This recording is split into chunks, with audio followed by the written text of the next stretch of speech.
지금 주시는 말씀 하나님의 말씀으로 받으시고 많은 은혜 받는 여러분 되시기를 축복합니다.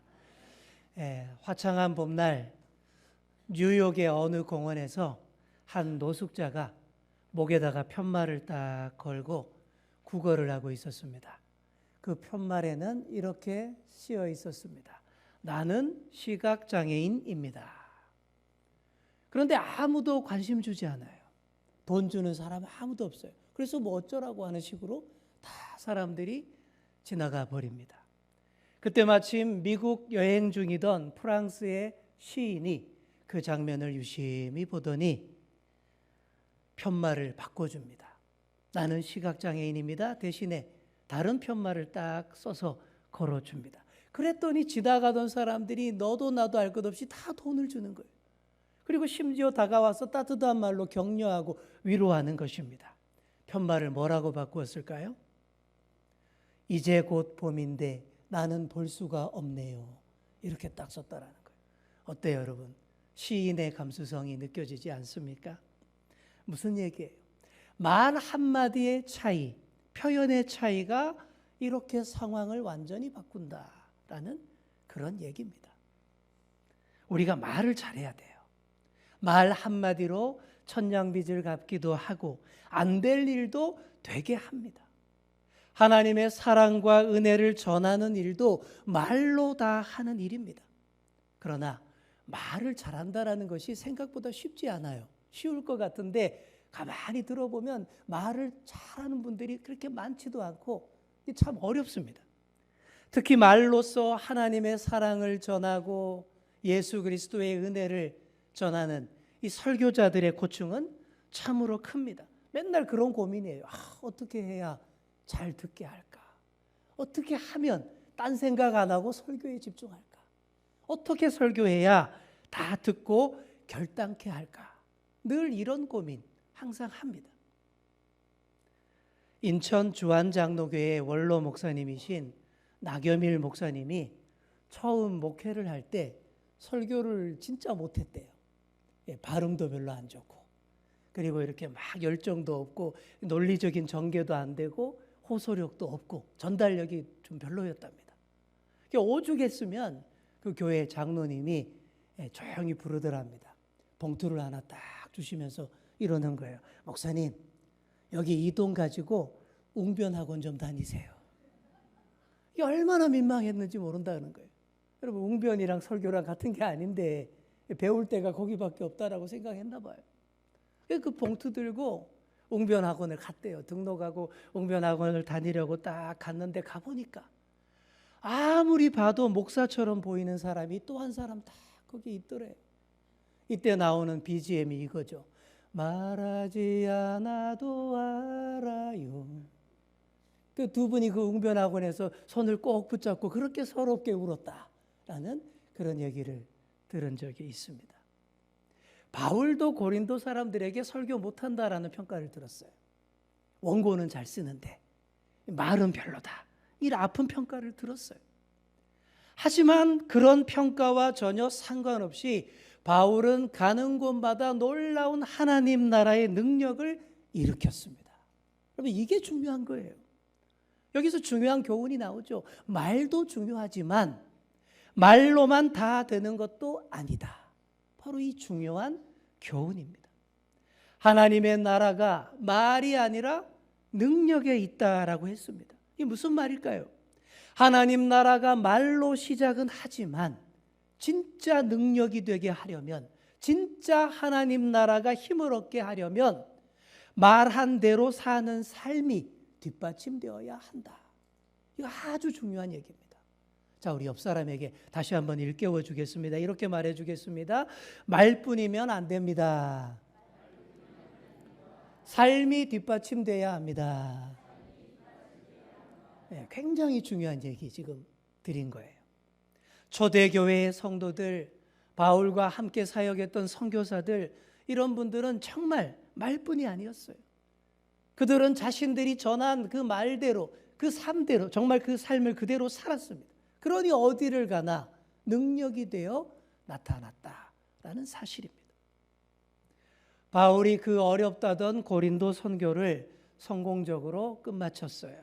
고린도에서 1년 6개월 충분한 시간 동안 복음을 열심히 전하고 가르치고 교회를 든든히 세워놓았습니다. 그리고 그 교인들과 작별 인사를 합니다. 자신을 파송했던 안디옥 교회로 돌아오기 위해서 배를 탑니다. 그때 브리스길라와 아굴라 부부도 함께 배에 올랐습니다. 바울과 직업이 같아서 함께 텐트 사업으로 동업하고 그 번 돈으로 자비량 선교를 함께 했던 아름다운 그 부부가 이제 또 바울과 함께 또 같이 떠나는 거예요. 여러분, 누가 아내 이름이라 그랬죠? 브리스길라가 아내 이름이라고 했습니다. 성경에 이 부부의 이름이 5번 나와요. 그런데 딱 한 번만 남편 이름 아굴라와 브리스길라 먼저 나오고, 나머지 4번은 브리스길라와 아굴라 아내 이름이 먼저 나옵니다. 철저한 남성 중심 사회에서 남편 이름 아굴라가 먼저 안 나오고 아내 이름이 먼저 나온다라는 것, 이게 무슨 의미일까요? 아내 브리스길라가 훨씬 더 믿음이 깊고 헌신을 잘하는 훌륭한 믿음의 용사였다라는 그런 얘기입니다. 자, 그래서 브리스길라 권사님이라고 지칭하겠습니다. 브리스길라 권사님의 믿음이 대단했다라는 그런 얘기예요. 자, 그렇다고 해서 남편 아굴라 집사님은 영 아니었다 이렇게 생각하시면 안 돼요. 아굴라 집사도 아내 못지 않습니다. 생각해 보세요. 남편이 안 도와주면 그 아내가 어디 가서 이렇게 다 발벗고 나서서 헌신할 수 있었겠습니까? 안 되잖아요. 로마에서 쫓겨나서 고린도에 와서 텐트 제조업으로 겨우 기반을 잡았는데 그 사업 다 잡고 또 바울 가는 대로 따라간다라는 게 이게 되겠습니까? 남편 아굴라 집사님이 절대 안 돼 이러면 브리스길라 권사님도 못 가는 거예요. 그런데 이혼 안 하고 끝까지 함께 하잖아요. 바울과 함께 한 배를 탔잖아요. 아굴라 집사님도 나중에는 아굴라 장로님이 됐을 겁니다. 훌륭한 부부예요.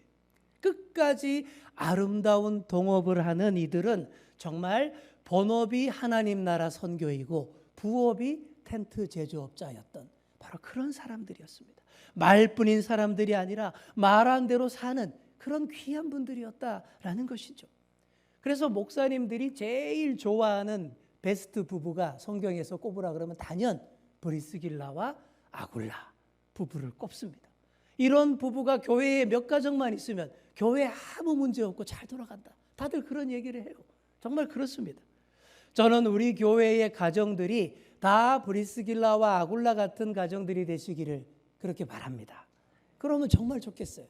자, 우리 옆에 계신 분께 한번 이렇게 말해 주겠습니다. 우리 부부끼리 같이 앉으신 분들은 더 그윽한 눈빛으로 바라보시면서 우리 브리스길라 아굴라 부부가 됩시다. 자, 시작. 왜 안 해요? 시작. 네, 민망합니까? 네, 그렇게 돼야 됩니다. 우리의 교회가. 우리 교회 권사님들과 오늘 새로 임직 하시는 이 권사님들이 다 브리스길라 권사님이 되시기를 축복합니다. 우리 교회 집사님들과 오늘 새로 임직하는 안수 집사님들이 다 아굴라 집사님이 되시고 아굴라 장로님이 다 되시기를 축복합니다. 자, 바울이 고린도에서 나오는 길에 갱그레아라는 곳에서 머리를 자릅니다. 머리를 자른 게 아니죠. 머리카락을 자릅니다. 네. 자, 우리가 보통 언제 머리를 자릅니까? 뭔가를 굳게 결심할 때, 열심히 해야지 할 때 머리를 빡빡 밀고 그러지 않습니까? 그런데 오늘 본문에서 바울이 머리를 자른 것은 정반대의 상황입니다. 결심을 푸는 행위로 머리를 자른 거예요. 18절에 보시면 이런 말이 나오죠. 일찍이 서원이 있었으므로 나오죠. 자, 여기서 말하는 서원은 나실인 서약을 말하는 거예요. 아시죠? 나실인이 뭐예요? 삼손이 평생 나실인으로 살았잖아요. 삼손처럼 평생 나실인은 극히 드물었고 보통 짧게는 30일, 60일, 길게는 한 7년 정도 뭔가 특별한 일을 위해서 하나님 앞에서 굳게 맹세를 하고 그 기간 동안 부정한 것, 음란한 것, 포도주와 독주를 멀리하고 머리를 자르지 않는 것이 나실인 서원, 그런 거예요. 이 바울이 처음에 고린도에 들어갈 때 나실인 서원을 했던 걸로 보입니다. 왜요? 고린도가 무시무시한 곳이잖아요. 선교하기 정말 어려운 곳이잖아요. 그러니 마음과 몸을 굳게 다잡기 위해서 나시린 서약까지 하고 내가 여기 들어가서 목숨 걸고 선교하겠다. 그 마음으로 들어갔던 걸로 보입니다. 정말 그렇게 최선을 다해서 선교했더니 고린도에서 복음의 열매가 다른 데보다 훨씬 크게 맺혔습니다. 특히 고린도에서는 성령의 다양한 은사가 고린도 교인들에게 많이 주어졌습니다. 하나님께서 교회를 잘 섬기라고 주시는 다양한 재능과 능력을 은사라고 하는데 이 은사를 헬라어로 카리스마라고 합니다. 우리가 아는 그 카리스마 맞아요. 헬라어로 은혜를 카리스라고 하는데 카리스마는 은혜로 주신 선물 이런 뜻입니다. 이게 카리스마의 원래 우리 뜻이 이렇습니다. 이 영적 카리스마가 믿는 자들에게 많이 다양하게 주어졌던 것이 고린도 교회였습니다. 이렇게 1년 6개월을 보냈고 나시린 서원도 끝났어요. 그러면 뭐부터 할까요? 머리부터 잘라야죠. 그죠? 끝났잖아요. 서약이. 고린도를 떠나면서 그래서 머리를 깎은 겁니다. 이게 1년 6개월 동안 머리를 길렀으니 얼마나 덥수룩한 그런 장발이었겠습니까? 그 머리를 깔끔하게 자르고 배를 탔을 때 얼마나 시원하고 상쾌했겠습니까? 저 그런 생각이 들었어요.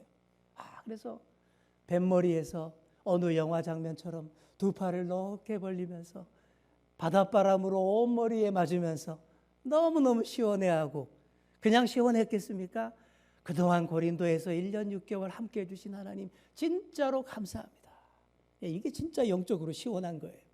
그렇게 시원하게 배를 타고 바다를 건너오는 거예요. 바다를 건너서 도착한 곳이 에베소라는 곳이었어요. 에베소에 잠깐 들릅니다. 지금의 튀르키예 서쪽 해안 지역 항구 도시입니다. 이 에베소에 들러서 잠깐 복음을 전했는데 막 영적 부흥이 막 일어나요. 반응이 좋아요. 하지만 에베소에 오래 머물 생각은 없었습니다. 하루빨리 안디옥 교회로 돌아가서 2차 선교 여행 결과를 보고하고 특히 고린도에서 얼마나 많은 열매를 맺었는지 보고할 생각에 그런 생각에 얼른 갑니다. 그래서 막 사람들이 만류하는데 달래죠. 아유 더 있어 주세요. 더 말씀 전해 주세요. 하는 사람들을 잘 달래고는 하나님의 뜻이면 내가 다시 에베소로 돌아올게요. 이렇게 작별 인사를 합니다. 대신에 함께 했던 브리스길라와 아굴라 부부를 거기에 남겨둡니다. 방금 개척한 그 지역교회 에베소 제1교회를 섬기도록 그 부부를 남겨두고 바울은 안디옥 교회로 돌아가서 선교 보고를 하고 잠깐 쉽니다. 그리고 곧바로 이어서 제3차 선교 여행을 떠나게 됩니다. 그게 23절이에요. 23절에 나오는 내용이 3차 선교 여행의 출발을 알리는 내용입니다. 전에 복음 전했던 지역들을 다시 돌면서 그곳 성도들을 말씀으로 굳건하게 세워줍니다. 그리고 다시 에베소로 방문하게 되는데 그 이야기는 다음 주일에 하도록 하고 오늘은 에베소 부흥의 큰 밑거름이 된 사람을 소개하려고 합니다. 사도 바울이 없는 동안 하나님께서 에베소에 아볼로라고 하는 탁월한 설교자를 보내주셨습니다. 24절과 25절을 보시면 아볼로에 대한 소개가 나와 있어요. 이 아볼로는 알렉산드리아 출신입니다. 알렉산드리아가 어디냐 하면 이집트 북부에 있는 그런 도시인데 당시 세계 최고의 학문의 도시가 알렉산드리아예요. 세계 최고의 도서관이 그때 거기 있었습니다. 그리고 제대로 공부하려는 사람들이 다 그리로 몰려와서 공부를 하던 그런 도시가 알렉산드리아예요. 이 아볼로가 알렉산드리아 출신으로 공부를 많이 한 사람이었어요. 구약 성경에도 능통했고 또 언변까지 좋았습니다. 말을 잘했다라는 거죠. 논리적으로. 이런 최고의 엘리트가 예수를 믿고 에베소에 온 겁니다.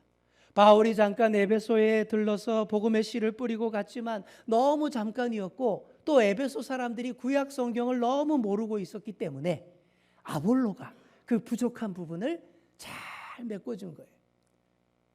해박한 구약 성경 지식을 바탕으로 예수님에 대해서 잘 가르치고 설교를 했습니다. 자, 그런데 문제가 있었어요. 아볼로의 가르침에 중요한 게 빠져 있었습니다.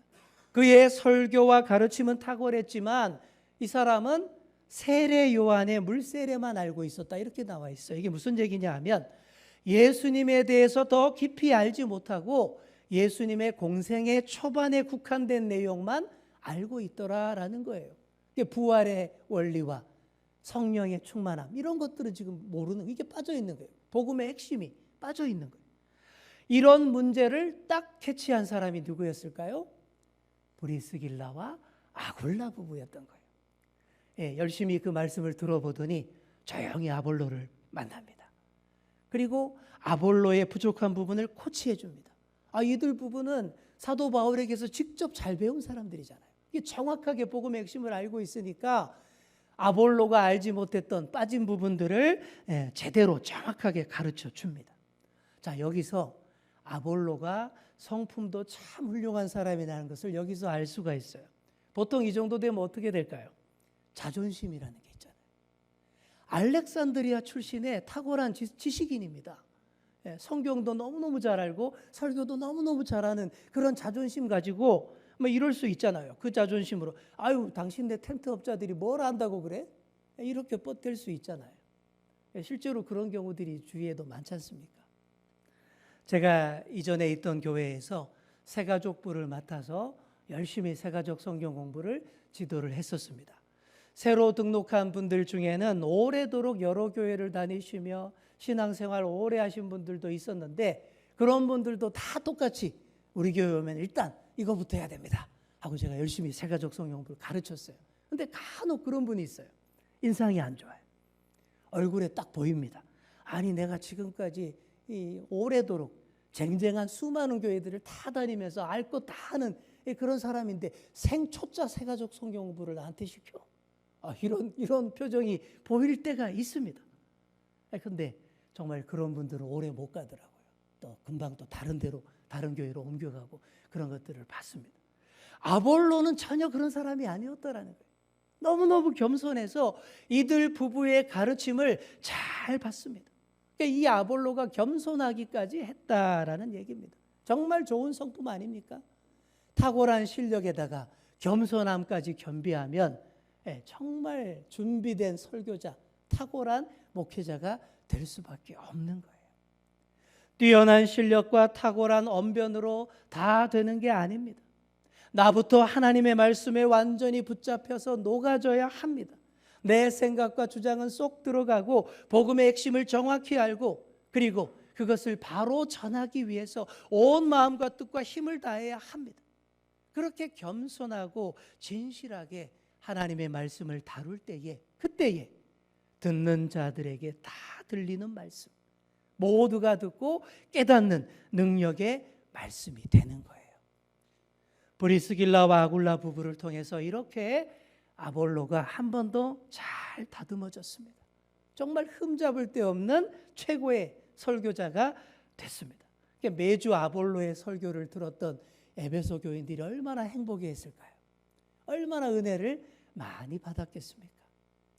그 후에 이 아볼로는 고린도 교회의 목회자로 청빙을 받습니다. 현재 아볼로가 있는 에베소는 지금의 튀르키예 서쪽 지역이고 바다 건너 직선으로 바다 건너 그리스 땅에 고린도가 있어요. 고린도의 교인들이 이 탁월한 설교자 아볼로의 소문을 듣고 자기네 담임 목사로 청빙을 한 겁니다. 몇몇 고린도 교인들이 바다 건너서 에베소 교회까지 와서 몰래 다 들어본 거예요. 그 설교를 들어보면서 저분이야말로 우리 교회 담임 목사님 딱이다 이렇게 생각을 하고 청빙을 한 겁니다. 본문에는 그런 얘기가 안 나오는데 다른 사본에 보면 이런 뒷얘기가 이렇게 나와 있어요. 지금도 이렇게 목회자를 청빙하는 교회들이 많습니다.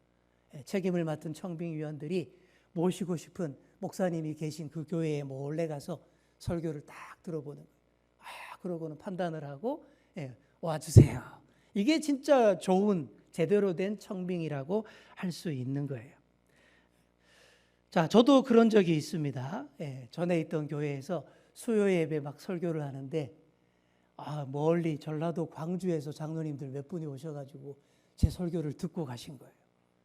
그래 놓고는 청빙 안 하더라고요.